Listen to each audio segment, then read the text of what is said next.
minuto. Bem, agora estamos gravando, então eu vou começar novamente, tá? Então eu preparei esse material para a gente trabalhar hoje, com base no livro Sexo e Temperamento, da Margaret Mead, tá? Para nós darmos continuidade aos estudos da escola culturalista norte-americana, tá? Mas, como vocês se lembram, na última aula eu apresentei o Franz Boas, né, como um dos, digamos assim, fundadores dessa escola, tá? E por que isso? Porque eu apresentei o Franz Boas como um fundador dessa escola, mas hoje eu estou trazendo essa ideia de introdução ao culturalismo. Porque o culturalismo, enquanto escola, né, ele surge num momento em que a antropologia está se institucionalizando, tá? E o culturalismo tem Franz Boas como um dos seus precursores, mas ele se consolida, e com perspectiva teórica da antropologia, a partir dos trabalhos de Ruth Benedict, Mary Douglas e Margaret Mead. Tá? E hoje vamos trabalhar com o Sexo e Temperamento da Margaret Mead. Tá? Mas o que é que acontece? O Franz Boas, né, ele é um autor que ele é um marco para a antropologia. Né? A antropologia ela era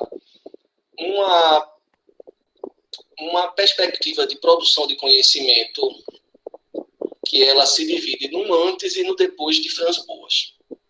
Tá? Franz Boas ele vai aparecer no difusionismo, ele vai aparecer no particularismo histórico e ele vai aparecer também relacionado ao culturalismo norte-americano. E por que isso? Ah, porque Boas ele foi um antropólogo à frente do seu tempo, como nós vimos na aula passada. Tá?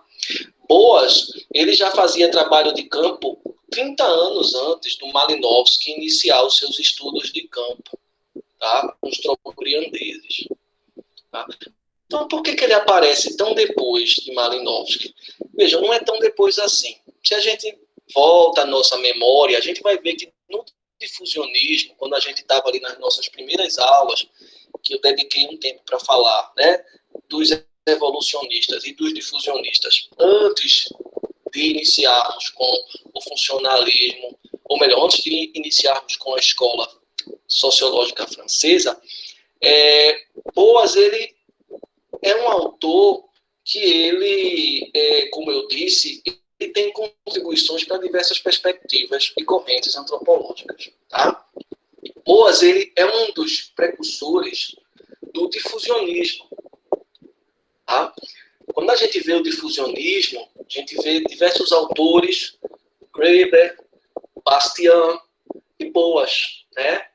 Boas ele tem um papel fundamental para a antropologia em diversas perspectivas. No difusionismo, por exemplo, Boas ele estava já argumentando, né, numa crítica ao evolucionismo, que é um erro nós classificarmos as sociedades entre selvagens, ou melhor, bárbaras, selvagens e civilizadas. Porque nós devemos relativizar essa categorização. Ou seja, nós devemos partir do pressuposto, quando nós vamos estudar as sociedades distantes, né, do mundo europeu, a antropologia surge com esse intuito, né, os europeus indo e os norte-americanos indo estudar sociedades distantes. Então, a antropologia, ela quando surge, ela tem essa forma de categorizar. O Morgan será o precursor dessa forma, o Taylor, o Fraser vão utilizar esse modelo explicativo conhecido como evolucionista, né? Até que autores alemães como Bastian, como Boas e como outros, eles surjam com uma nova perspectiva. Tá? Essa nova perspectiva, como vocês sabem, é o difusionismo. Né? O que o difusionismo vai dizer? Especialmente nas palavras de Boas. Olha, diferente do modo como os evolucionistas pensavam, né, que cada cultura ela deve ser classificada segundo esse modelo, né, que coloca os povos como selvagens, bárbaros e civilizados, Boas vai dizer, olha, nós temos que relativizar essa classificação. Porque cada cultura, né, por mais simples, entre aspas, que ela possa parecer, ela é civilizada dentro da sua lógica, ela é civilizada dentro do seu meio.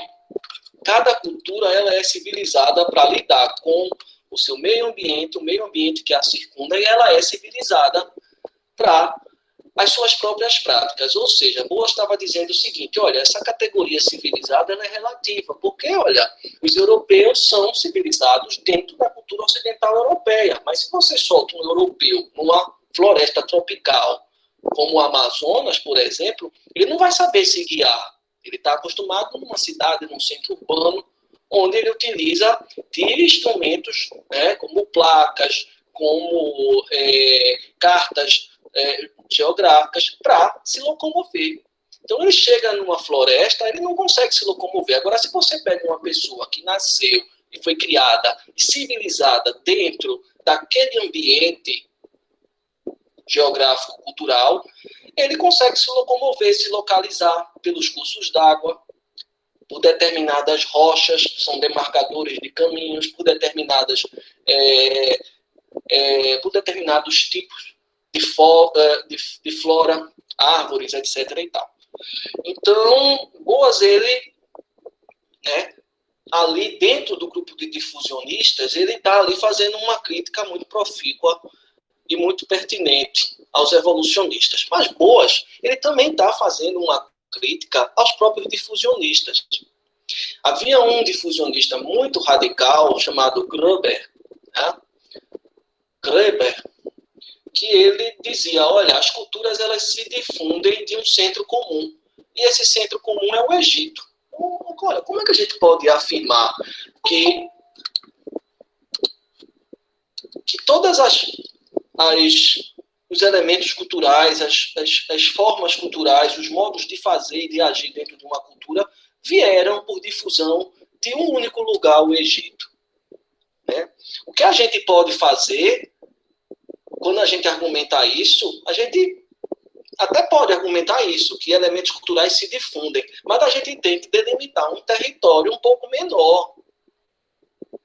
Por exemplo, para a gente dizer que um elemento cultural se difundiu para outra cultura, a gente tem que delimitar um território, tá? E analisar as particularidades culturais e históricas daquela cultura, para entender a origem de determinado elemento cultural, né? Então a gente vai analisar as particularidades históricas e culturais daquele grupo, para compreender a origem de determinado elemento cultural, e depois a gente vai ampliar esse grupo num território mais amplo, e ver a difusão que determinado elemento cultural, né, ele teve entre os outros grupos que estão inseridos naquele território. Então, Boas está dizendo, olha, eu estou criticando os evolucionistas, porque os evolucionistas, eles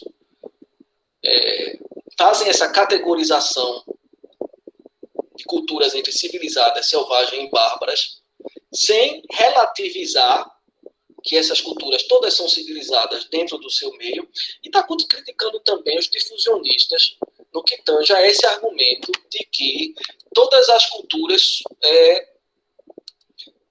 de que uma cultura apenas teve os seus elementos difundidos para todas as outras culturas do planeta.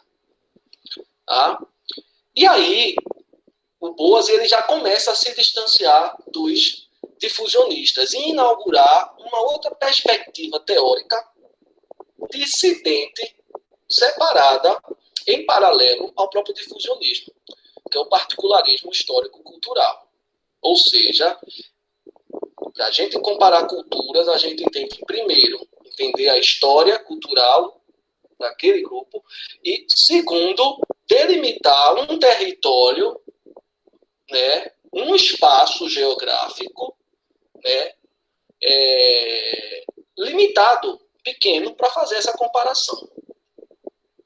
Tá? O Boas era geógrafo de formação, né? Aí da física vai para a geografia, dentro da geografia ele começa a se interessar por antropologia e vai para a antropologia. Então, o Boas, vocês vão ouvir falar no Franz Boas, né, tanto como um difusionista, crítico do difusionismo, né, como um particularista histórico-cultural, especialmente em questões de método, tá? E vocês vão ouvir falar no Boas como um culturalista. E o peso do Boas para o culturalismo é justamente quando ele vai atualizar o conceito de cultura. Lembra de Taylor, aquele conceito de cultura que o Taylor fundou, que guiou a antropologia durante muitos anos e ainda hoje nos serve em alguma medida? Então, pronto, quando a gente ouvir falar no Boas culturalista, é pela atualização que ele faz do conceito de cultura e principalmente pelo relativismo cultural. Tá? Ou seja, o conceito de cultura, depois de Boas, é de que, né, as culturas elas são instrumentos, né, que funcionam como ferramentas civilizatórias dentro de determinado grupo cultural, dentro de determinado grupo social. Tá? E o relativismo cultural é justamente esse jogo de você relativizar a cultura em relação à sua, uma ferramenta contra o etnocentrismo, né, que é quando você vai analisar outra cultura levando suas categorias, né, o seu olhar ocidental para aquela cultura. Então você tem que relativizar o seu olhar e tentar olhar a partir das lentes daquela cultura. Ou seja, entender, né, que aquela forma de fazer, agir, atuar naquele espaço, ela está coerente com aquele grupo. Tá? Então, quando a gente ouve falar no Boas culturalista, é justamente porque ele traz essa ideia de relativismo cultural para reformular o conceito de cultura. Tá? Cultura deixa de ser um meio para se alcançar a civilização tão exaltada pelos evolucionistas e, em parte, pelos difusionistas, e ela se transforma num instrumento para a gente observar a diferença sem o vício do nosso olhar, né, da nossa bagagem cultural, que na época dele era a bagagem cultural europeia. Tá? Bom, o Boas inaugura essas ideias, o Boas traz à tona essas ideias de relativismo cultural, né, para pensar a cultura em duas obras. Os objetos da etnologia, ou melhor, os objetivos da etnologia, tá? De 88, um ano marcante para a gente. Foi o ano que o Brasil aboliu a escravidão. E Raça, Língua e Cultura, de 1940. Tá? Esses textos, se não me falham a memória, estão naquele livro do Boas, que a aula passada eu recomendei bastante. Tá? Mas quem vai consolidar mesmo o culturalismo norte-americano, né, inspirado nas ideias de Boas, são essas três antropólogas, que vocês já devem ter ouvido falar bastante. Tá? Então, veja, o Boas ele tem trabalhando com essa ideia de relativismo cultural para pensar que cada grupo, cada povo, cada sociedade é civilizada dentro da sua própria cultura, dentro do seu próprio meio ambiente, dentro do seu espaço geográfico, ou seja, toda cultura tem estratégias eficientes para lidar com as suas demandas.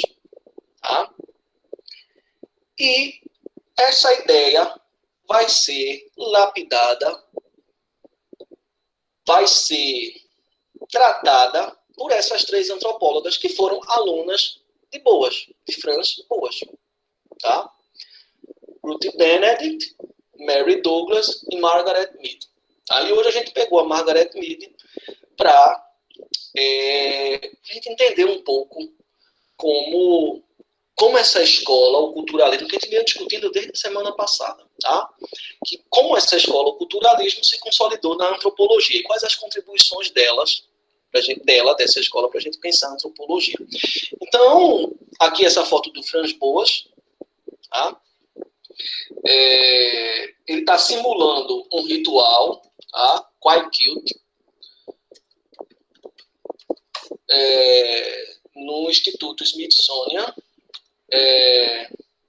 Então, semana passada eu mostrei a foto dele começando a performatizar esse ritual. Ele vestido numa posição de gavião, tá? Com terno. E aí eu até comentei, bom, depois da performance ele vai tirando a roupa e vai performatizando como os Kwaikilti, um povo indígena, tá? Norte-americano, eles fazem determinado ritual. Agora eu não consigo dizer detalhadamente, tá?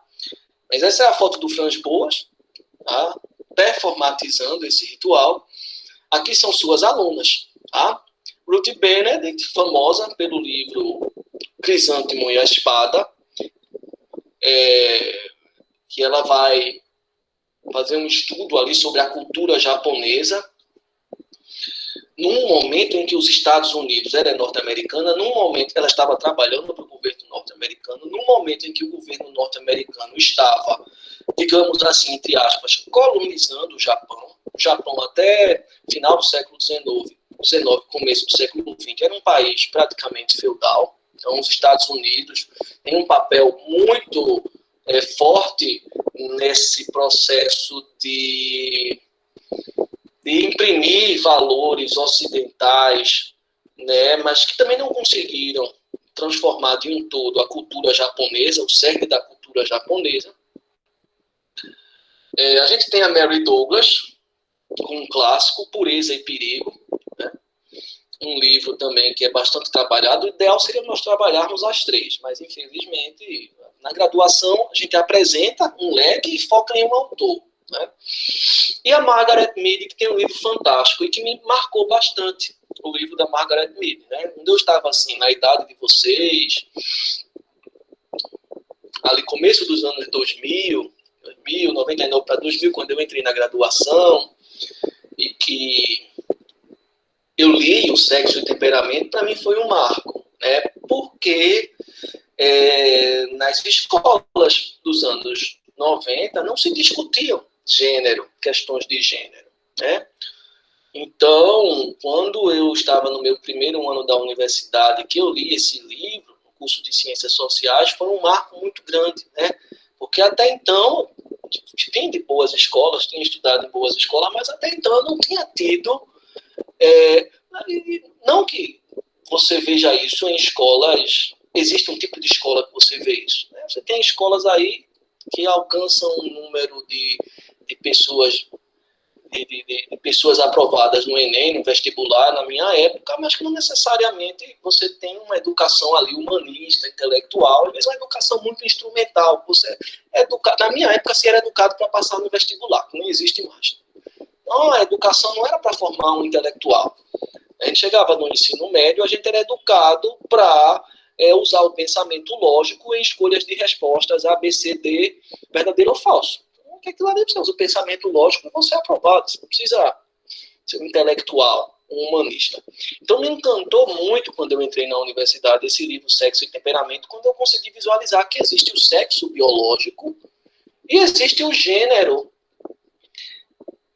que são coisas, assim, completamente diferentes. Você tem o sexo biológico, né? E você tem uma identificação e você tem uma predisposição com, né, determinados temperamentos que condizem aos gêneros, né? Feminino, masculino. E é exatamente sobre isso que trata esse livro da Margaret Mead. Tá? Antes da gente entrar nele, só concluindo essa parte mais de contexto, então, seguindo essa mesma linha de relativismo cultural de Boas, né, que é imposta, é utilizada para atualizar o conceito de cultura, né, ela vai pensar a atribuição de significados no mundo, ou melhor, significados humanos ao mundo, e a produção de categorias sociais que permitem organizar a natureza e a nossa fisiologia. Então, vejam, a Margaret Mead, ela fez esse estudo numa época em que se dizia, olha, determinado temperamento pertence ao sexo feminino. As mulheres, isso era o que se dizia na época, as mulheres, é da natureza da mulher, é algo biológico do sexo feminino, o cuidado com a criança, o cuidado materno, a delicadeza no trato com as crianças. Assim como é da natureza biológica do sexo masculino, digamos assim, uma inclinação para a promiscuidade. Quem nunca ouviu falar no senso comum? Ah, fulano, Joãozinho, traiu a namorada. Ah, mas ele é homem. Ou seja, o que é que se está implícito nesse raciocínio? Fulano traiu a namorada. Ah, ele faz isso porque é da biologia dele, é do instinto. Então, Margaret Mead ela vai dizer, olha, seguindo o seu mestre, isso é relativo. Existem sociedades em que o temperamento feminino não tem absolutamente nada a ver com essa ideia de carinho, de afeto e de cuidado. Tem sociedades em que o temperamento feminino ele é construído para que a mulher vá para a guerra, para que a mulher ela seja, digamos assim, quem dá a última palavra sobre a gestão e a organização da família. Ao mesmo tempo, há sociedades em que essa ideia de que o homem ele nasce predisposto à brutalidade ou ao comportamento promíscuo, isso não é observado. Há sociedades em que os homens eles são culturalmente construídos, o seu temperamento é culturalmente construído para ser carinhoso, afável, cuidar da criança. Então, a Mary Douglas ela vai trazer todas essas discussões que as sufragistas, as feministas, as filósofas já estavam discutindo e ela vai trazer para apontar, digamos assim, empiricamente, concretamente, que elas estão com reflexões bem assertivas a esse respeito, ou seja, reflexões bem assertivas quando elas dizem, olha, não se nasce mulher, torna-se mulher. É o que a Simone de Beauvoir diz. O que é que ela está dizendo com isso? Olha, você não nasce associada a um temperamento afável, carinhoso com a criança. Não, você nasce e a sociedade te coloca na cabeça e as instituições sociais te levam a absorver esse temperamento e a agir dentro desse temperamento. Então, a Margaret Mead, desculpa, eu fiquei muito encantado quando eu li esse livro, porque na escola da minha época ainda não se tinham essas reflexões. Tá? Algumas escolas iniciaram esse processo de reflexão que agora a gente está vendo um certo retrocesso. Mas, enfim. Então, é um livro que me marca muito e que dentre as três autoras, na minha leitura, nos meus quase 20 anos de antropologia, eu achei que rende uma discussão interessante para a gente observar essas questões, entre o biológico e o cultural, e também para a gente ver uma continuidade entre o pensamento de Boas, o relativismo cultural de Boas, e as suas alunas. Tá?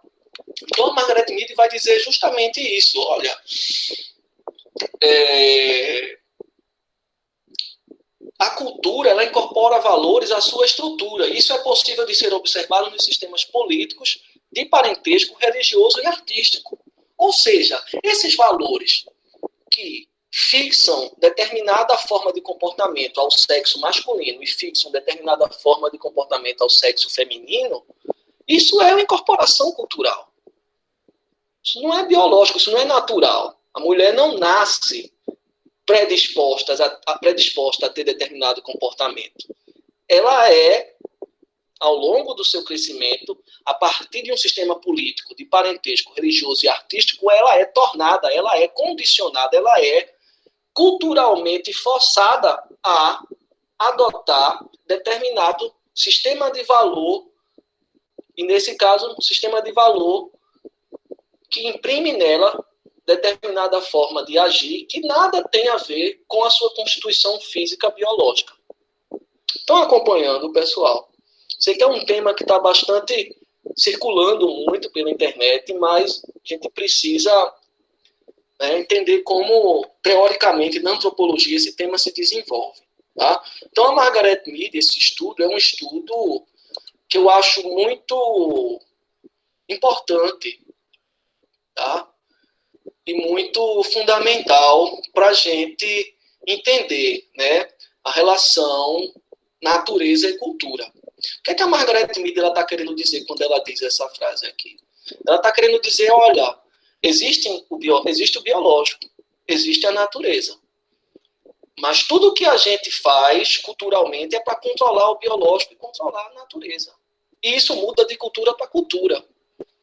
As sociedades ocidentais, europeias, urbanos industriais, culturalmente se colocou o homem e a mulher em determinado papel.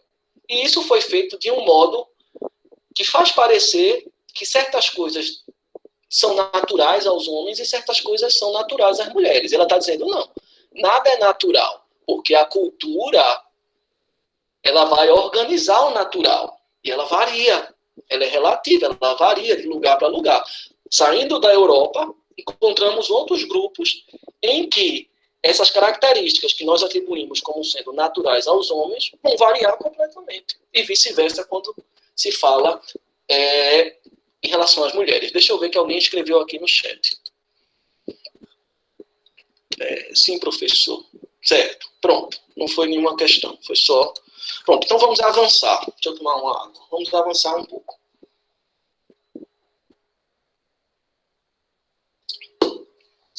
Bom, então sexo e temperamento. Bom, como um exemplo, né, dessa perspectiva culturalista, o trabalho de Mead ele vai expressar bastante bem os pressupostos desta perspectiva, que eu já falei, né? Ou seja, a cultura molda o comportamento, ou seja, a cultura molda a biologia e logo nos imprime um padrão de comportamento, tá?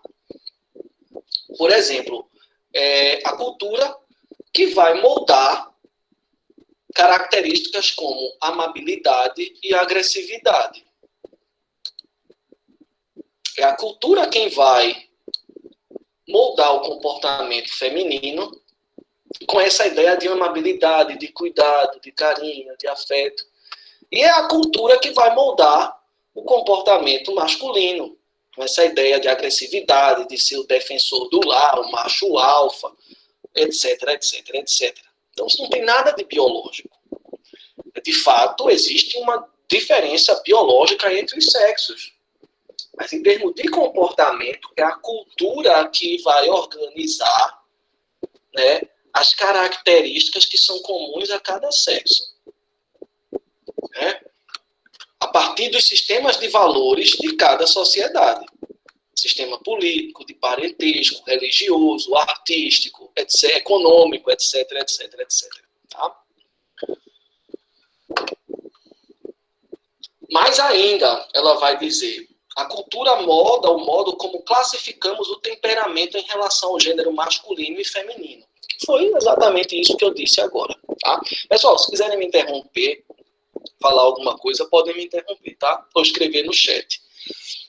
Sei que eu tenho, sim, fico fazendo monólogos, porque infelizmente ele não está presencialmente, né? Presencialmente é mais fácil, ele levanta a mão, interage com o professor, tudo.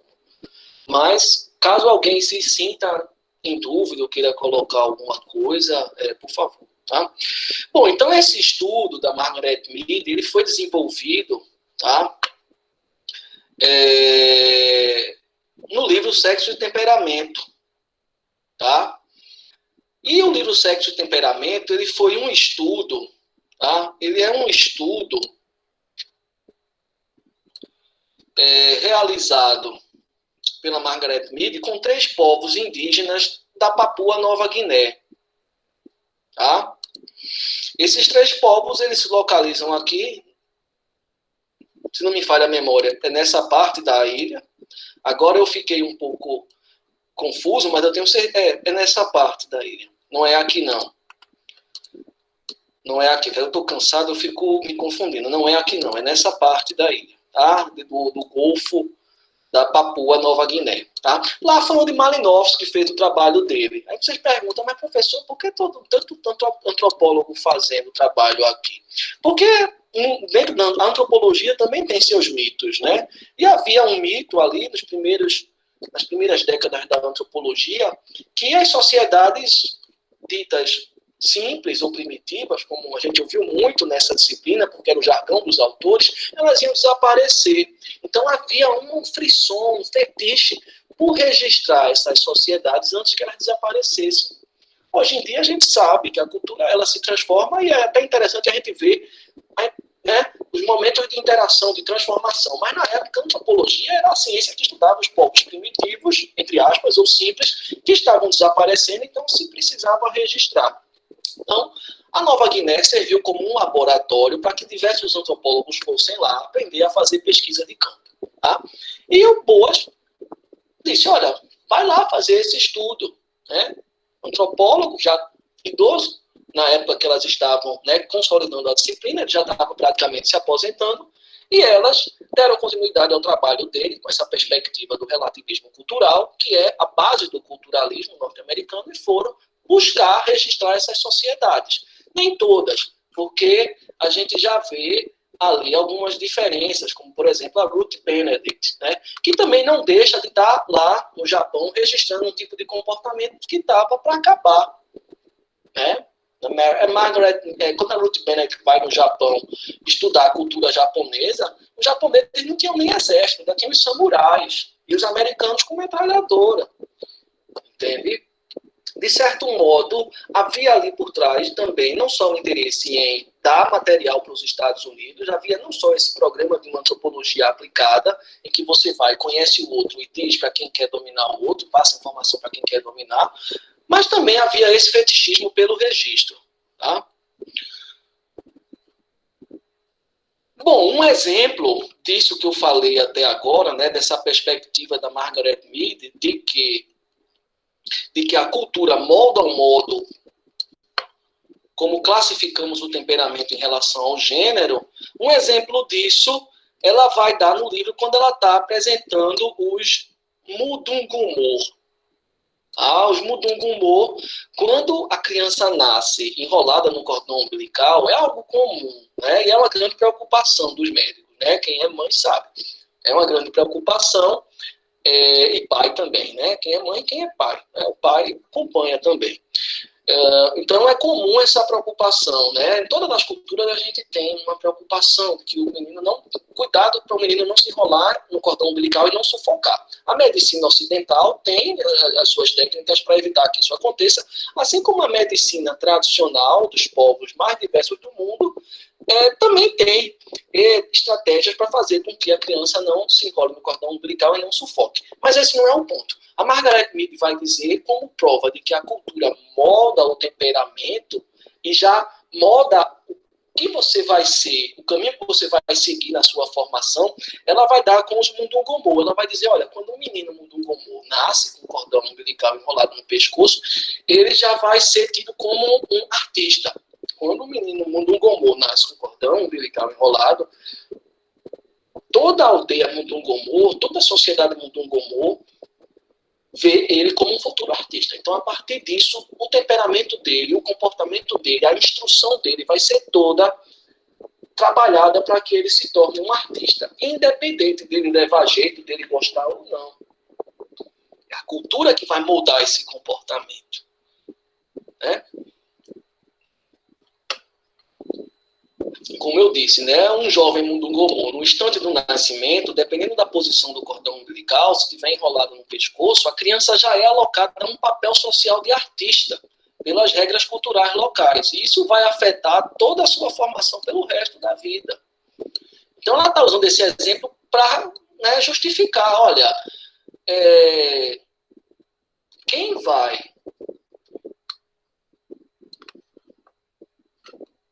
classificar o temperamento, quem vai definir o papel que os indivíduos vão ocupar na sociedade, quem vai definir o temperamento em relação ao gênero masculino e feminino, não é o biológico. É a cultura.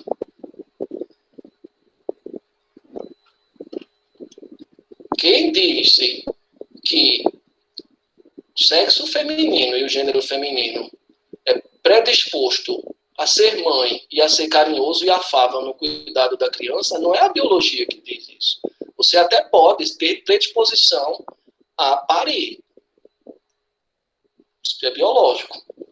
Mas é a cultura que vai organizar todo um sistema simbólico que vai dizer para a mulher qual é o momento mais apropriado para parir, né, quando deve ser feito, por que deve ser feito.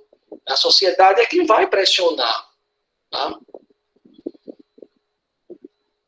Estava até conversando sobre isso com minha companheira esses dias, né? A gente já tem 40 anos e ela estava dizendo, olha, se quiser ter filho é agora, não sei o quê. Porque... Olha, tem pessoas que têm filhos mais velhos, né? Não, mas não sei. Isso tudo é uma pressão social. Depois ela disse, eu acho que eu estou sofrendo essa pressão social, porque de repente todas as amigas já têm filho, começam a querer, e que a gente tenha também, a família pergunta, etc. Então, sociedade, querendo ou não, ela cria ferramentas, né, para que nos levam a classificar, que nos levam a incutir, imprimir, né, nas pessoas determinadas formas de agir. Né? No caso do livro da Margaret Mead, ela está falando de questões relacionadas ao gênero masculino e ao gênero feminino. Então, após argumentar isso, Margaret Mead ela vai apresentar o objetivo do seu livro.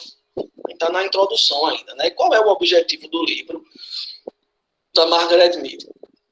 É fazer uma análise de como 3 sociedades primitivas, ela ainda usava essa palavra primitivo, tá?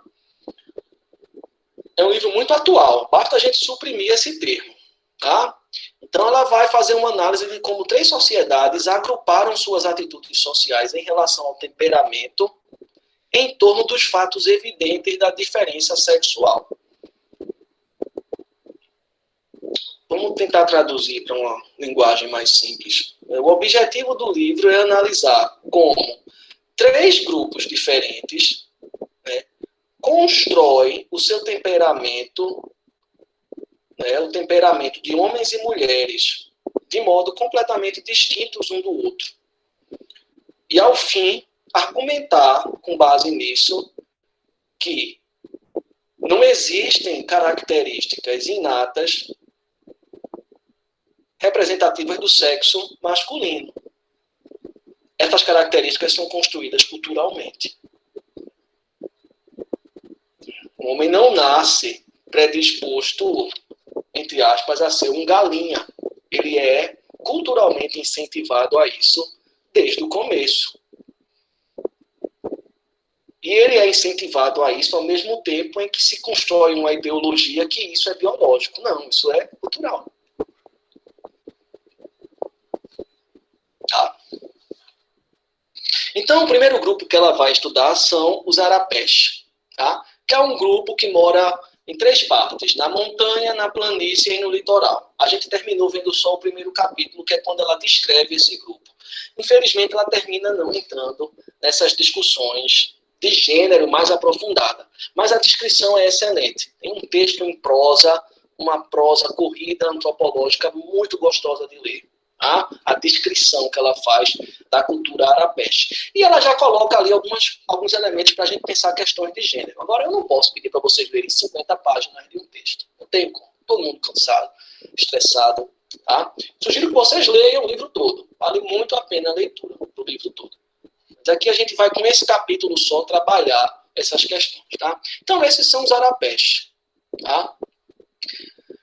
Segundo a Margaret Mead, é um povo que tem um temperamento tranquilo, afável e dócil, além de ser intelectualizado.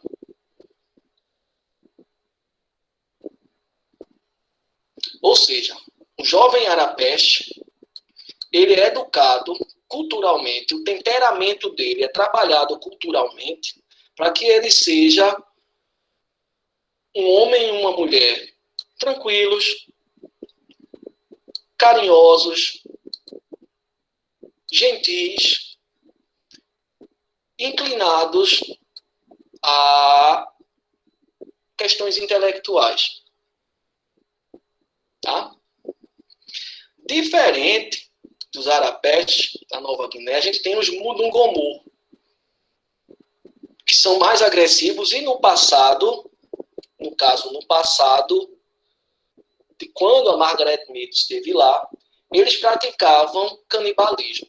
Então, eram bem temidos ainda na Nova Guiné. Na época que ela fez a pesquisa, já não praticavam canibalismo, mas eram temidos porque essa era, né, a memória social que se tinha deles no passado, entre os arapés e os outros povos da Nova Guiné.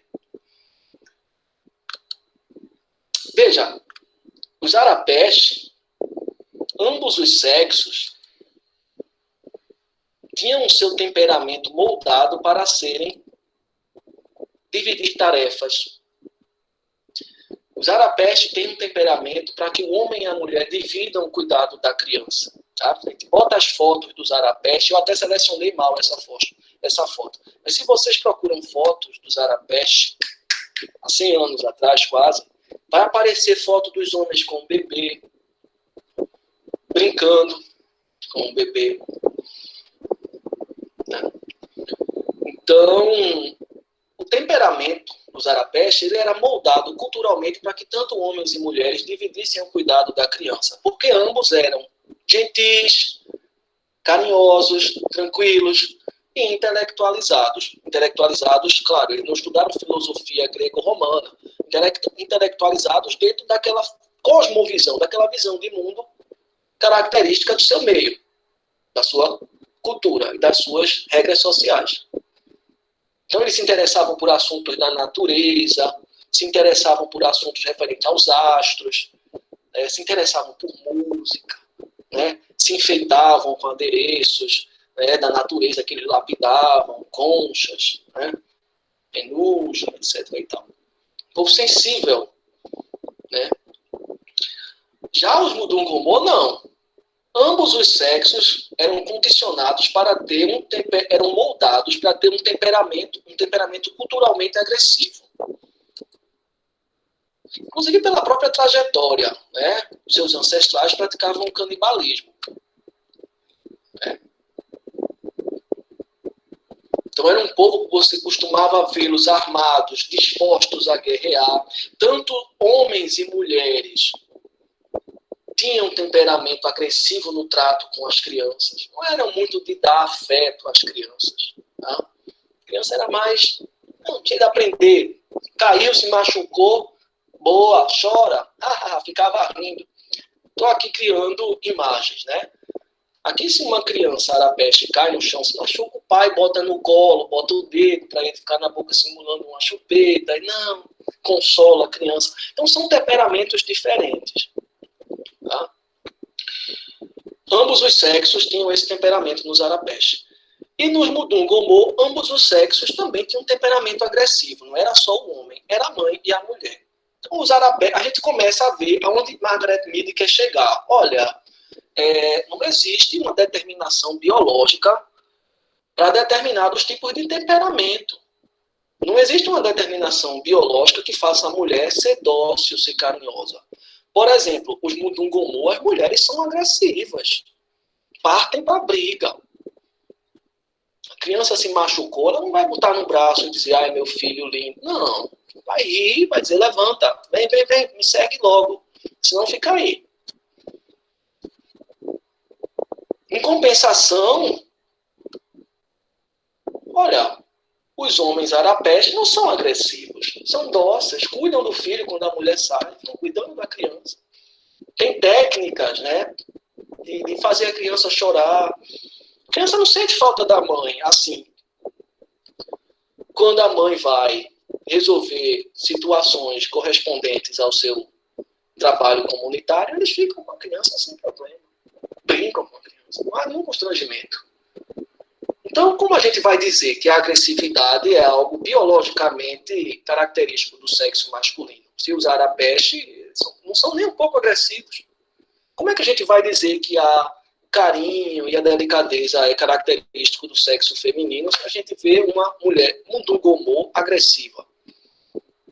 Sem muita paciência para lidar com as crianças.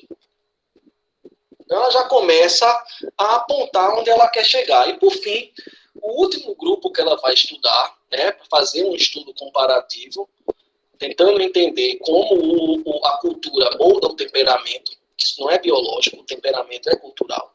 O último povo são os Xambuli, também tudo ali da Nova Guiné, né? Que no passado eram também, praticavam a caça às cabeças, né? Não precisa explicar como é a caça à cabeça, né? Você encontra uma pessoa, decepa a cabeça e leva a cabeça para casa.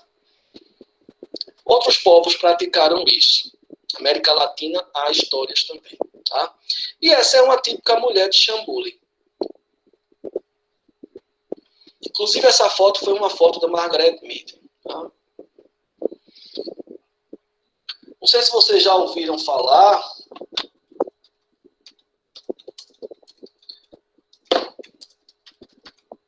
Não sei se vocês já ouviram falar, mas Margaret Mead, ela foi esposa de um antropólogo interessantíssimo que eu gosto bastante, Gregory Bateson.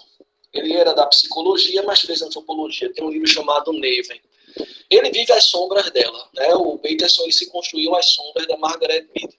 Foi ele que fez essas fotografias junto com ela. Então tem uma dezena, centenas de fotografias que vocês podem acessar. Tá? E essa é uma mulher de Xambuli. Né? Essa foto é do estudo da Margaret Mead. E os de Xambuli já apresentam temperamentos diferentes. Por exemplo, a mulher de Xambuli,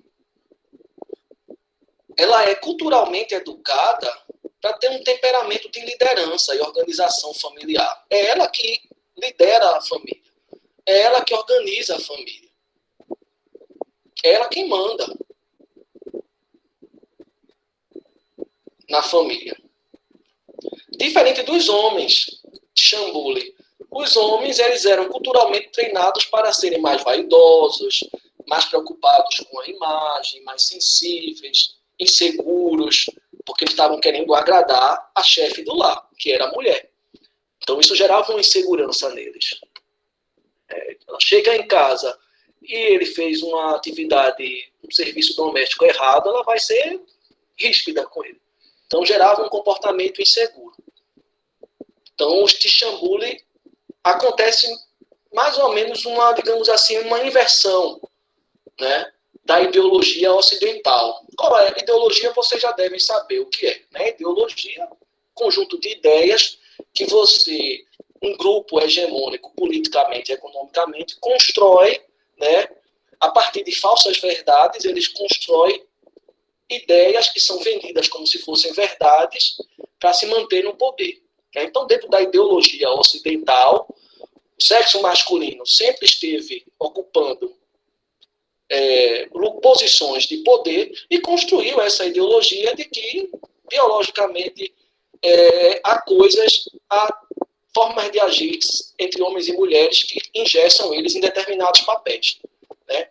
Dentro dessa ideologia ocidental, a mulher está engessada nesse papel de cuidado, de carinho, de afeto, do privado, e o homem não, está engessado nesse papel do público, do agressivo, do quem trabalha e sustenta a casa. Isso é a ideologia ocidental. Quando a gente vai ver os Tixambuli, é completamente diferente. São as mulheres que saem para articular alimentos, são as mulheres que cuidam da organização do lar, são as mulheres que têm esse papel de prover o lar. E os homens não, ficam em casa, né, cuidando da casa, cuidando da família, na esfera do privado, etc. e tal. Tá? Então, olha, diferente de nós ocidentais, dessa ideologia ocidental, né, os Tixambuli eram educados para que as mulheres tivessem um temperamento empreendedor, de liderança, de organização da família, enquanto os homens eram culturalmente educados para terem um comportamento mais vaidoso, submisso, sensível e inseguro. Tá? E todos eles habitavam a Nova Guiné. Então a Margaret Mead, seguindo a batuta do mestre Franz Boas, ela isolou um território pequeno, analisou as histórias particulares e culturais de 3 grupos dentro desse território pequeno, para, após isso, poder fazer um estudo comparativo, né, sólido. Um estudo comparativo plausível. três povos, habitantes do mesmo território, vivendo numa temporalidade histórica semelhante, trocando elementos culturais voluntariamente e involuntariamente, e fez uma comparação do modo como esses três povos moldam culturalmente o temperamento, e a partir dessa modelagem cultural do temperamento de cada um desses povos, eles definem o que é um temperamento tipicamente masculino e o que é um temperamento tipicamente feminino. Em outras palavras, ela está dizendo, olha, quem define o que diz respeito ao sexo masculino e feminino é a cultura de cada lugar. Ou seja, aí a gente volta para aquela máxima de Simone de Beauvoir. Não se nasce mulher, torna-se mulher. Ou seja, você até pode nascer do sexo feminino, mas é a cultura que vai te colocar num papel de gênero em que tu vai ter que atuar seguindo determinadas formas de agir. Vocês estão entendendo, pessoal? Eu espero que sim, tá? Então, todos esses povos, como eu disse, habitavam a Nova Guiné e, segundo Margaret Mead, comparando o modo como eles dramatizavam a diferença de sexo, é possível perceber que elementos são construções, são construções sociais. Deixa eu reformular isso aqui, que eu acho que eu esqueci uma palavra, viu? Que eu preparei essa aula numa correria tão grande. Faltou luz ontem à noite aqui em casa. Passei a noite dormindo mal. E aí eu estou meio atrapalhado. Mas deixa eu colocar aqui. Bom, nesse estudo, Margaret Mead ela vai comparar o modo como eles performatizam e dramatizam a diferença sexual, argumentando que a diferença entre os sexos são construções sociais. Tá? Em outras palavras, a forma como as diferentes sociedades atribuem papéis diferentes ao sexo são arranjos culturais, que os homens e as mulheres não são condicionados biologicamente a agir como eles agem. Eles nascem de sexos diferentes. O corpo masculino e o corpo feminino, biologicamente falando, são diferentes. Mas o modo como eles vão agir, se vai ser o homem que vai cuidar da casa e dos filhos, e vai ser a mulher que vai à caça e organizar os suprimentos. Se é o homem que vai à caça e vai fazer guerra, e se a mulher vai cuidar dos filhos, isso é cultural e varia de contexto para contexto. Tá? Então, a ideia dela é analisar justamente como culturalmente são concebidos esses papéis que dizem respeito ao sexo masculino e feminino. Tá? E o ponto dela é esse, a padronização do comportamento dos sexos à luz do temperamento. Ela quer entender como se padroniza o comportamento do sexo masculino e feminino pela modelagem do temperamento. E ela vai desconstruir a ideia de que existe uma relação natural entre os sexos. É aquela história que nós já temos falado nas últimas sessões. Existe uma natureza humana. Existe. A necessidade de se alimentar é biológica. É biológica a necessidade de se alimentar. Mas o que a gente come, quando a gente come, aonde a gente come, é culturalmente definido.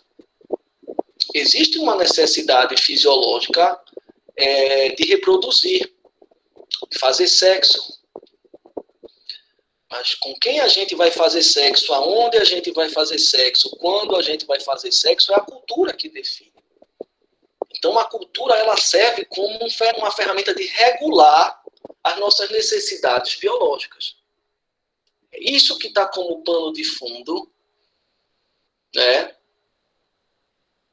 do culturalismo. Tá? Especialmente nessa obra de Margaret Mead. Tá? E aí a gente tem o capítulo 1, que, como eu disse, é um capítulo mais descritivo. Infelizmente, eu não posso colocar aqui para vocês uma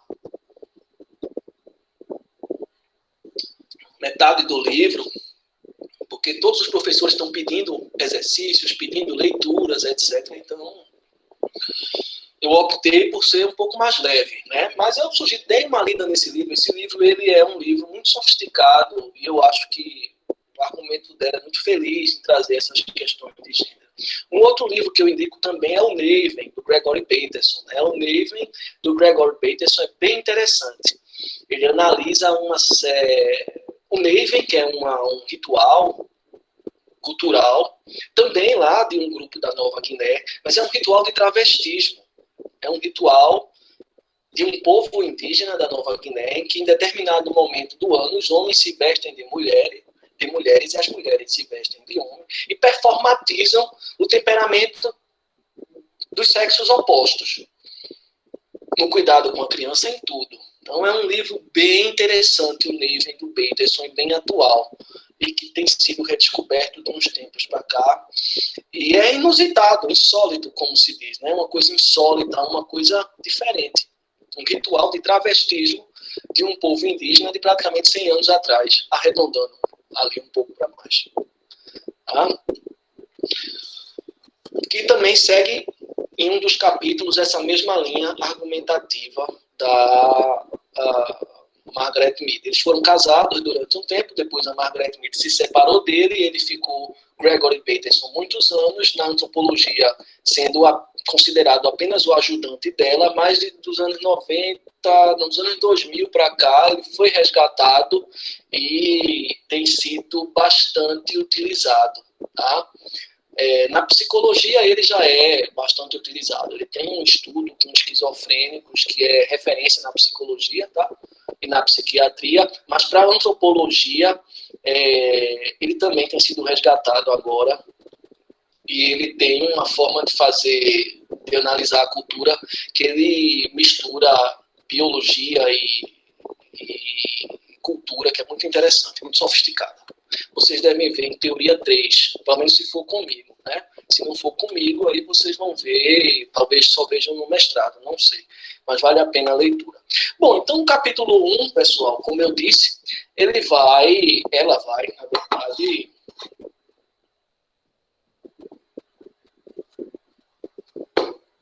ela vai sugerir, insinuar.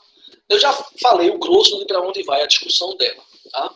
Mas no capítulo 1 isso não fica muito evidente.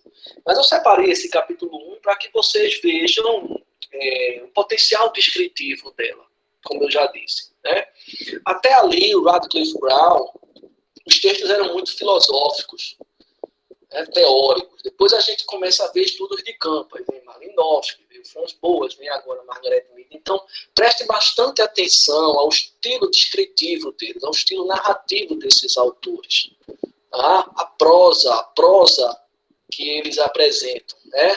Texto, né? A textualidade deles é muito útil para quem está... Vai ser muito útil para vocês, quando vocês forem escrever seus ensaios, seus artigos, ou até mesmo as resenhas que vocês têm escrito, que por sinal eu vi resenhas muito bem escritas, muito boas, com uma prosa muito agradável de ler. Bom, pessoal, então, na introdução do livro, né, Sexo e Temperamento, a Margaret Mead, ela vai discorrer exatamente sobre essa construção dos temperamentos sociais, né, masculino e feminino, como eu já tenho dito aqui nos últimos 70 minutos. E a partir dessas características valorizadas e desvalorizadas na sociedade, ela vai mostrar como estas características do temperamento masculino e feminino não são fixas, elas podem variar conforme o arranjo sociocultural e conforme o arranjo geográfico-cultural. Tá? Ou seja, o modo como determinado grupo classifica o que é de bom tom, o que é apropriado para o comportamento masculino e o comportamento feminino, ele varia no tempo e no espaço. Então, isso coloca por terra a ideologia, né, ocidental de que, biologicamente, o homem já nasce predisposto a ter mais de uma companheira, porque o homem é biologicamente promíscuo. Você já coloca por terra esse argumento. Não, isso é socialmente construído, isso varia.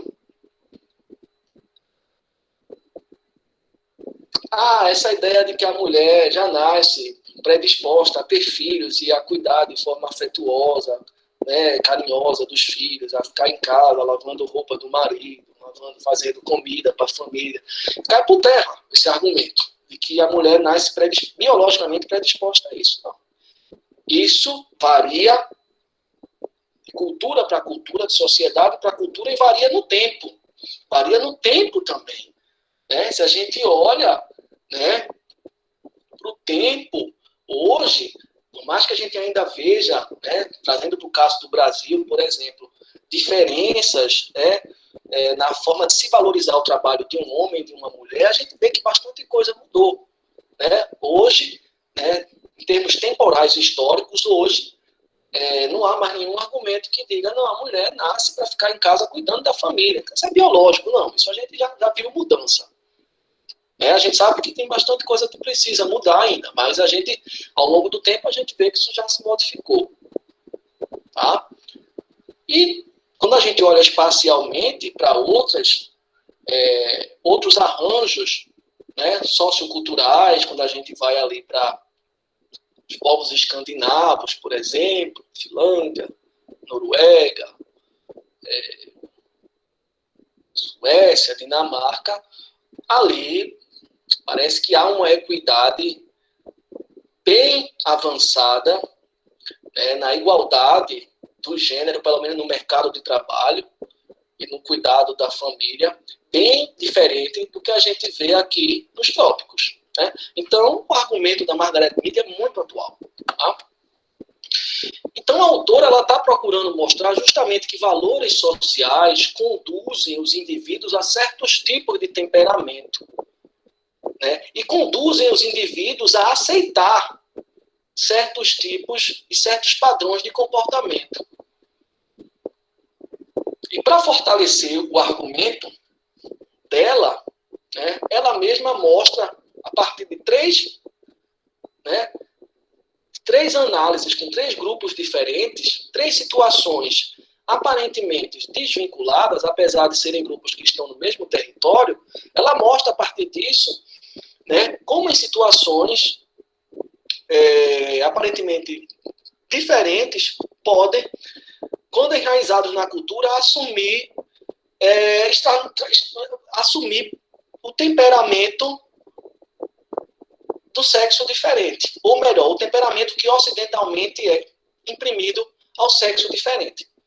Então, quando ela diz isso, olha, eu vou mostrar que os valores sociais e culturais conduzem os indivíduos a se comportar de determinado modo, ela está dizendo, eu vou analisar e argumentar que são os valores culturais que imprimem, né, um modo de agir apropriado ao sexo masculino e um modo de agir apropriado ao sexo feminino. E que esse modo de agir varia completamente no lugar e no tempo. Ou seja, o que é apropriado, correto, para a postura masculina no Brasil e para a postura feminina no Brasil pode variar completamente e ser exatamente o oposto quando a gente vai para os países escandinavos, por exemplo. Tá?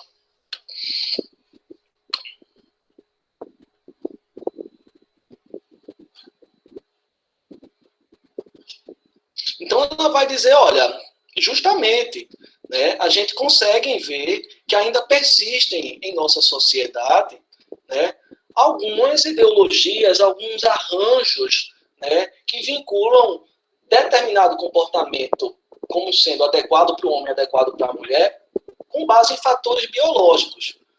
Mas a gente não tem nenhuma prova contundente de que o comportamento masculino e feminino ele é determinado biologicamente. Isso tem que ficar bastante claro. Eu sei que parece óbvio. Tá? É Claro que a gente, quando vai para um curso de anatomia, de biologia, a gente vai ver que existem diversas diferenças num corpo, num organismo masculino e num organismo feminino. Essas diferenças até podem influenciar no modo como um corpo masculino e um corpo feminino atua no mundo. Mas elas influenciam, não determinam. O que vai determinar é a cultura.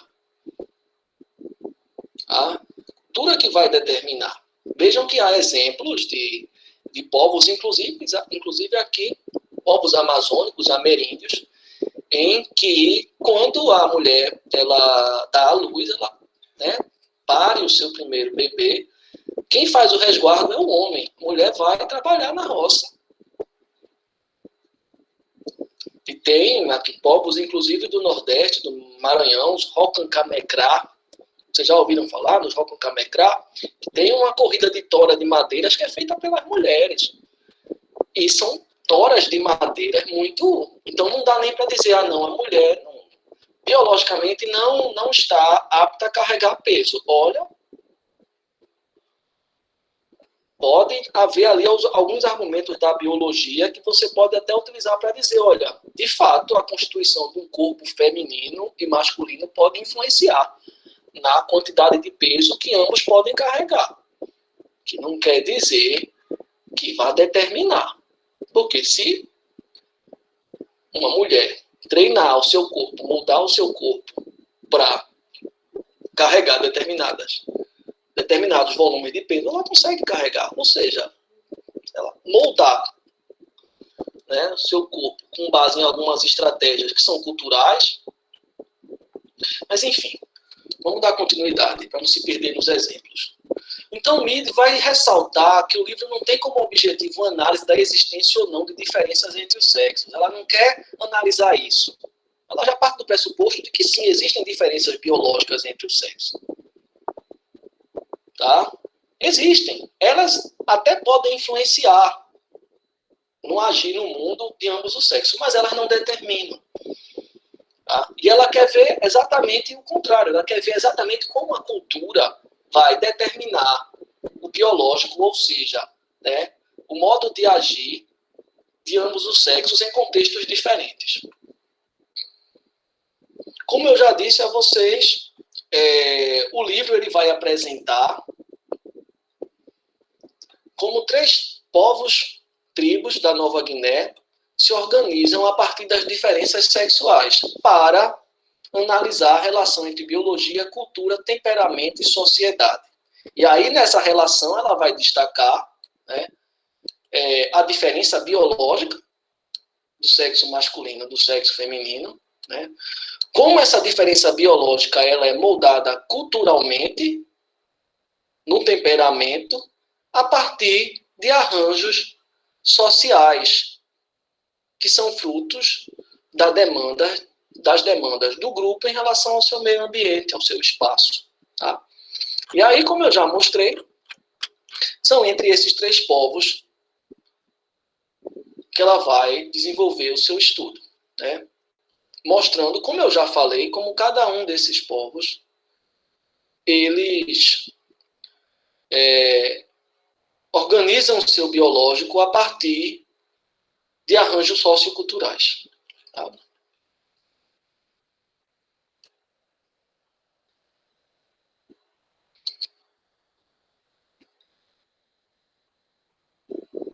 Então, olha, antes de entrar precisamente no tema, agora eu vou fazer um apanhado geral do livro. Tá? Como eu já disse, o capítulo que a gente leu ele é bastante descritivo, mas ele já aponta para a gente um caminho do argumento dela, né? Que é esse argumento. O capítulo que a gente leu, o capítulo 1, A Vida na Montanha, ela vai analisar exclusivamente os arapés, tá? E a partir da análise dos arapés, ela já vai dar ali uma base para o argumento dela, que é essa. Olha, ambos os sexos, diferentes, é claro, eles adotaram um arranjo social que molda o temperamento deles para que eles atuem, ambos os sexos, de forma igual na condução da vida do grupo. Quando a gente chega nos arapés, a gente não vai ver, olha, isso é coisa de homem, isso é coisa de menino. De menino, isso é coisa de menina. Essa frase, você não vai ver isso nos arapés. Nos arapés, não. O homem, sexo masculino. A mulher, o sexo feminino, eles dividem as tarefas. E quando a gente compara com uma ideologia ocidental do que é adequado ao masculino e adequado ao feminino, os homens arapés e as mulheres arapés, eles fazem uma inversão. Os homens, né, eles têm um temperamento que para nós seria tipicamente masculino, mas também tem um comportamento que para nós seria tipicamente feminino.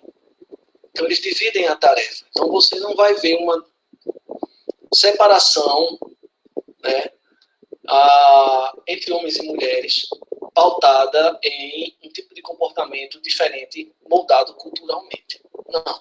Ambos vão cuidar da criança, ambos vão cuidar do lar, ambos vão ser sensíveis no trato um com o outro.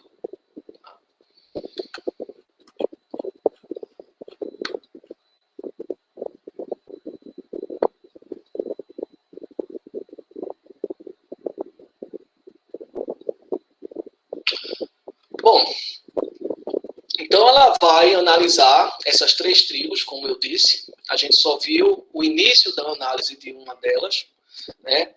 E Mead vai refletir sobre alguns estudos feitos, né, justamente sobre essa relação entre a cultura e a biologia, com o intuito de mostrar para o leitor que, em muitos casos, né, ao se analisar uma sociedade, por exemplo, matriarcal, como a de Chambuli, o que se faz é inverter a polaridade, ou seja, atribuir às mulheres características masculinas e vice-versa, como se só fosse possível uma situação de contraste entre os dois sexos.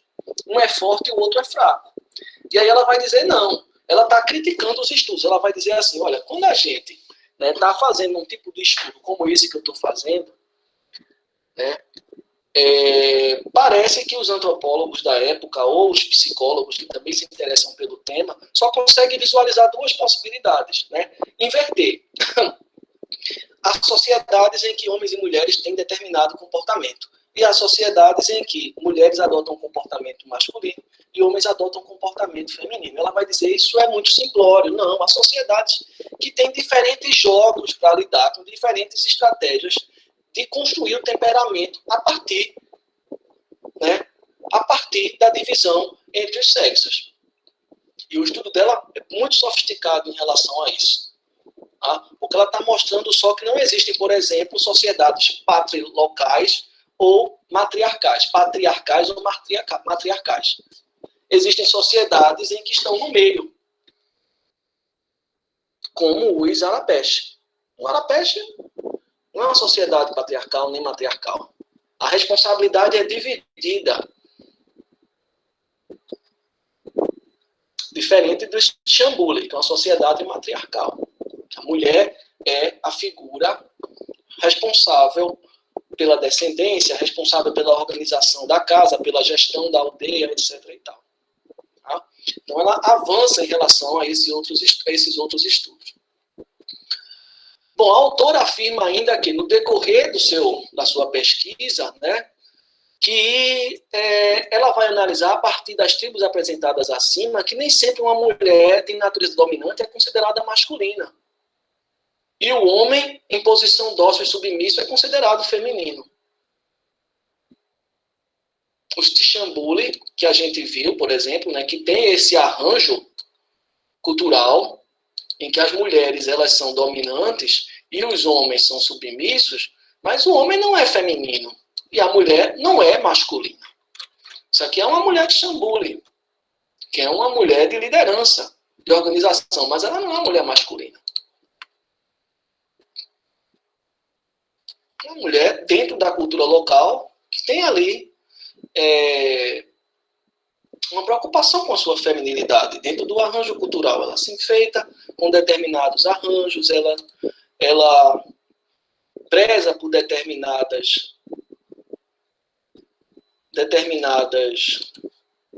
estratégias socioculturais, mas que não é uma estratégia que imprime nela masculinidade. Ela não vai se vestir como homem de Xambule se veste, ela se veste como uma mulher de Xambule se veste. O homem de Xambule, ele é submisso a essa mulher, é uma sociedade matriarcal, ele é submisso a ela, mas ele não tem uma postura feminina, apesar da insegurança, que não é feminina, é exatamente o que ela está tentando dizer, né?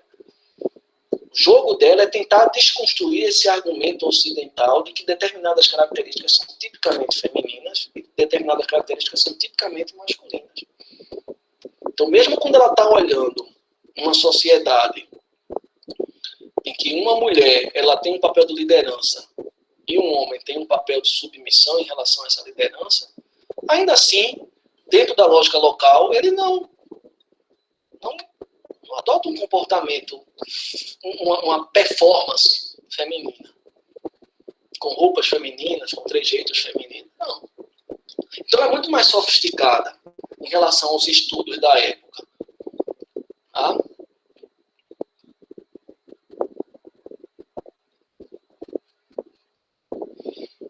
Então ela ressalta que o livro, apesar disso, né, não tem como objetivo uma análise ou não de diferenças entre os sexos, nem tampouco é um tratado sobre o direito das mulheres ou sobre as bases do feminismo. Tá? Apesar de ser uma grande contribuição para se pensar a teoria feminista. Né? E questão de direitos da mulher, no sentido de que produz argumento para a teoria feminista e logo pode contribuir para argumentos que levem e que levaram no futuro a uma ampliação de determinados direitos para as mulheres. Como eu já disse, o livro vai apresentar os três grupos e argumentar sobre a organização do temperamento e do gênero nesses três grupos. A autora vai afirmar que no decorrer da sua pesquisa, né, isso aqui eu já disse, né, que ela identificou que, diferente de outros estudos, existem diversas formas de combinações entre diferentes comportamentos associados ao sexo masculino e feminino.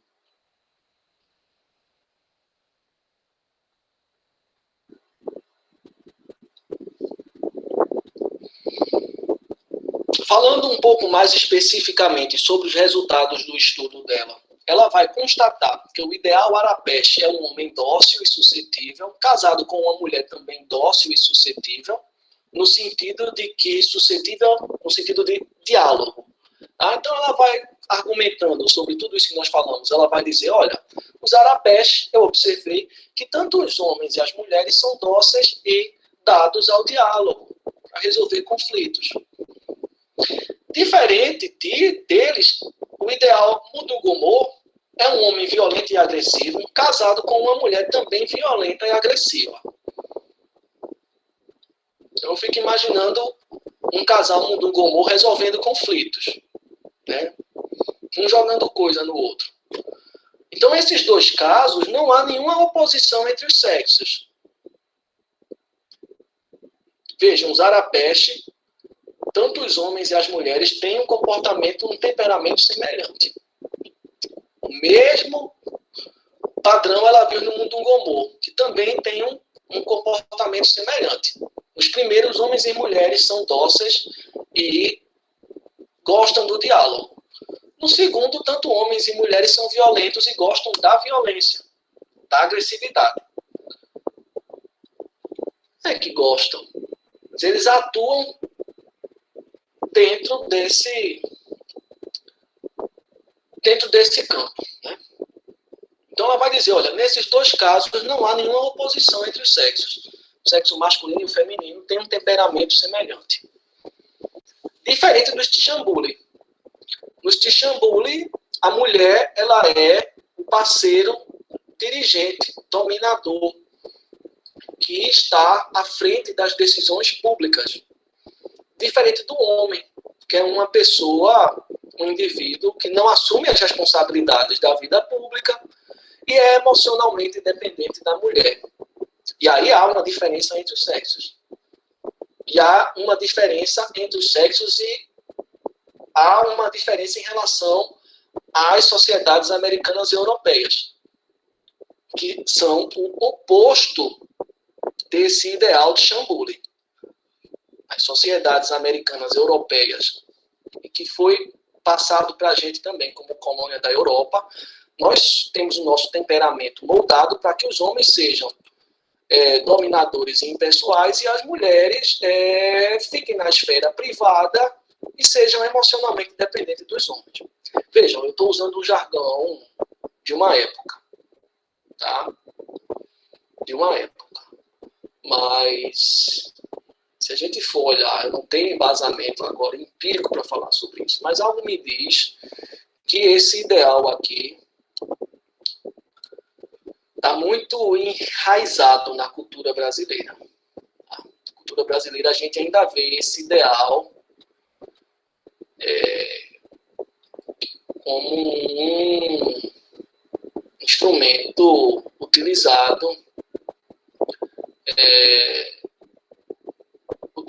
como um instrumento de modelagem de caráter e de temperamento. Eu vou contar para vocês uma história interessante que aconteceu comigo. Eu devia ter ali 6 anos de idade. Eu estava numa escola aqui do Recife, uma escola particular.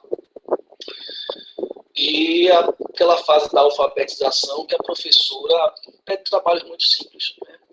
A professora passou um exercício para casa e o exercício pedia para descrever a rotina da casa. E eu levei o exercício para casa e fiz o exercício com minha mãe. Mamãe ajudava ali a fazer os exercícios. Mas sempre foi muito presente na educação da gente. Minha e da minha irmã. Alfabetizou, inclusive, a gente antes da gente entrar na escola. Minha irmã, então, já entrou na escola avançando sério. Então, eu trouxe a atividade para casa e mamãe tem que descrever aqui a rotina. Então, a gente escreveu, né? De manhã cedo, papai acorda, faz o café da manhã. Depois, mamãe acorda, vai tomar banho, toma o café, ambos vão.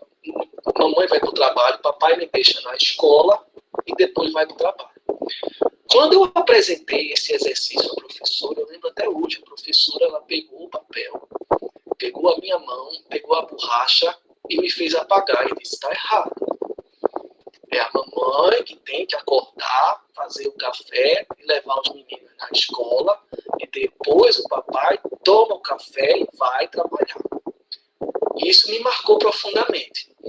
E eu só vim lembrar disso quando eu tive uma aula com uma professora chamada Lady Selma Bernardes, em que a gente estava justamente tratando desse texto de Margaret Mead. Então, eu acredito que a sociedade brasileira, ela, pelo menos há dos anos 80, 85, talvez 86, quando isso aconteceu, ela tem uma estratégia de moldar o temperamento masculino e feminino muito enraizada nessa ideologia inversa à de Chambuli, ou seja, de que o ideal do temperamento masculino é que o homem seja o chefe do lar, dirigente, não pode fazer café da manhã para a mulher, tá louco? Isso é errado. E que a mulher seja responsável pelo cuidado do lar e emocionalmente dependente. Que coisa, né? Lembrei disso agora. Mas, enfim. Então, para a gente terminar, entre os povos da tribo Arapesh, as crianças são desencorajadas a ter um comportamento agressivo. Justamente porque os pais não são agressivos. Né? Os Arapesh são dóceis, que gostam do diálogo, que dividem a responsabilidade do cuidado da criança. Eles criam uma criança encorajando elas para que elas sejam sensíveis, intelectuais, amáveis, dóceis. Diferente dos Arapesh, os Mundu-Gomo apresentam hábitos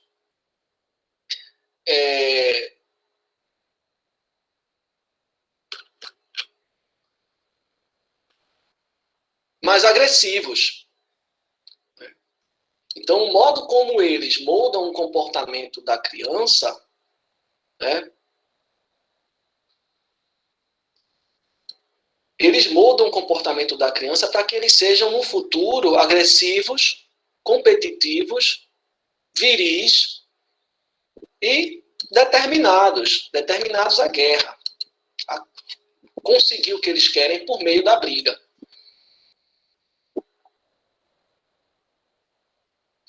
Já diferente dos Mundungomo e dos Arapeste, os Tixambule, né, eles moldam o comportamento da criança pautado numa rígida divisão social do trabalho, caracterizado pelo papel de gênero. Ou seja, enquanto as mulheres pescam, cozinham, tecem, o homem ele vai ser responsável pela dança, pelo cuidado do lar. E eles moldam o temperamento da criança para que ela se desenvolva e cresça e reproduza essa lógica. Então, Miri, ela expõe argumentos assim poderosos para reforçar a tese de que é a cultura que muda o comportamento das pessoas em sociedade. Que nada é dado biologicamente. É claro, né? Você vai nascer com um organismo biologicamente definido. Mas ele não vai determinar o modo como você vai agir e fazer no mundo. Isso é culturalmente determinado. A tua constituição física, o teu organismo, a tua fisiologia, ela pode até influenciar. Se você nasce com alguma deficiência, você não vai, né? Isso vai influenciar no modo como tu age no mundo. E não quer dizer que vai determinar. O que determina o modo como você age no mundo são arranjos socioculturais. Então, a cultura ela atua selecionando formas desejáveis de temperamento, as quais são inseridas ao longo da vida do indivíduo até o ponto em que ele se torna adulto e até o ponto em que ele encara essa modelagem do comportamento como natural. Tá? Então, um equívoco, a gente não deve cometer esse equívoco, né? Não é porque uma coisa está tão naturalizada que ela é natural. Tem elementos culturais que são tão naturalizados na gente que parece que eles são naturais, que a gente já nasceu com ele. Mas não. O que ela está tentando dizer é que a cultura é quem seleciona, é quem determina, é quem molda o teu temperamento. E ela faz isso de um modo tal que ela, inclusive, né, nos cria a ilusão de que isso é natural. Mas aí a gente já sabe, né, nas aulas de sociologia, vocês já devem ter aprendido que essa ilusão de que determinado arranjo social é natural, ela é fruto de ideologias. Ou seja, das pessoas que produzem determinado tipo de ideias, né, com um viés de verdade, e isso faz com que a gente introjete essas ideias como se fosse algo natural. Tá? Então, só para concluir, eu trago essa conclusão dela, que é fundamental. Né? Ela vai concluir assim: se aquelas atitudes temperamentais que tradicionalmente reputamos femininas, tais como passividade, suscetibilidade e disposição a acalentar crianças, podem tão facilmente ser erigidas como padrão masculino num grupo. E no outro grupo serem prescritas para a maioria das mulheres, ou também para a maioria dos homens. Não nos resta mais a menor base para considerar tais aspectos de comportamento como ligados ao biológico, ao sexo. E esta conclusão torna-se ainda mais forte quando observamos a verdadeira inversão entre os Tixambule, né, os Arapeste e os Mundungomo. Tá? Para concluir, pessoal, quem me ajudou nessa aulinha também, eu tive a ajuda de um colega antropólogo, no sentido de que eu também trouxe alguns argumentos aqui de um colega tem um blog chamado Reflexão Sociedade, tá? Um blog interessante de um amigo antropólogo que trouxe aqui alguns elementos que eu agreguei ao texto. Então, se vocês quiserem ver na íntegra, né, vocês podem colocar esse nome, Reflexão e Sociedade, Blogspot. Né? Mas aí fui eu que preparei, editei, tá? Misturando o livro e alguns elementos desse colega antropólogo, que agora eu não me recordo o nome, mas que está aqui a referência, tá? Bom, pessoal, a aula de hoje encerrou, tá? Eu vou agora desligar o microfone, mas fiquem aí que eu quero falar com vocês um minuto, tá? Deixa eu desligar o microfone. Ou melhor, interromper a gravação.